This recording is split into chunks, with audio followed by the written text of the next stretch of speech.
বিজ্ঞান বিজ্ঞান হৈছে আমি আহৰণ কৰা জ্ঞানৰে এক অংশ। বিজ্ঞানক বৈজ্ঞানিক জ্ঞান বুলিও ক'ব পৰা যায়। এৰিষ্টটলৰ মতে বিজ্ঞান এনে এক জ্ঞান যাক যুক্তি আৰু কাৰণসহ ব্যাখ্যা কৰিব পৰা যায়।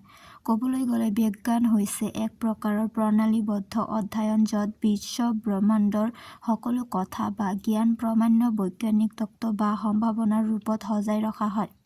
বিজ্ঞানক ইংৰাজীত ছায়েন্স বুলি কোৱা হয় আৰু এই ছায়েন্স শব্দটো লেটিন শব্দ ছাইন্টিয়াৰ পৰা অহা যাৰ অৰ্থ হৈছে জ্ঞান।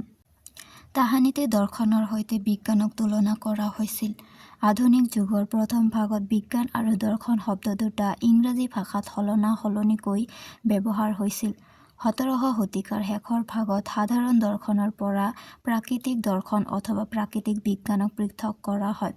কেপলাৰ, নিউটন, গেলিলিঅ'ৰ দৰে বিজ্ঞানীসকলে বিজ্ঞানৰ বহলীকৰণত যথেষ্ট অৰিহণা যোগায়।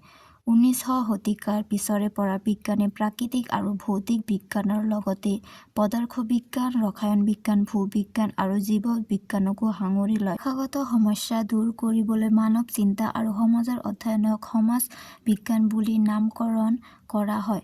বিজ্ঞানে তাৰ পিছত প্ৰায়োগিক বিজ্ঞানকো সাঙুৰি লোৱা দেখা গৈছে। বিজ্ঞানৰ মূল ভাষাসমূহ হ'ল জ্যোতিৰ্বিজ্ঞান, ৰসায়ন বিজ্ঞান, জীৱবিজ্ঞান, পদাৰ্থ বিজ্ঞান, পৰিৱেশ বিজ্ঞান, পুৰাতত্ত্ব, নৃতত্ত্ব, অৰ্থনীতি বিজ্ঞান, গণিত, কৃষি বিজ্ঞান, মনোবিজ্ঞান।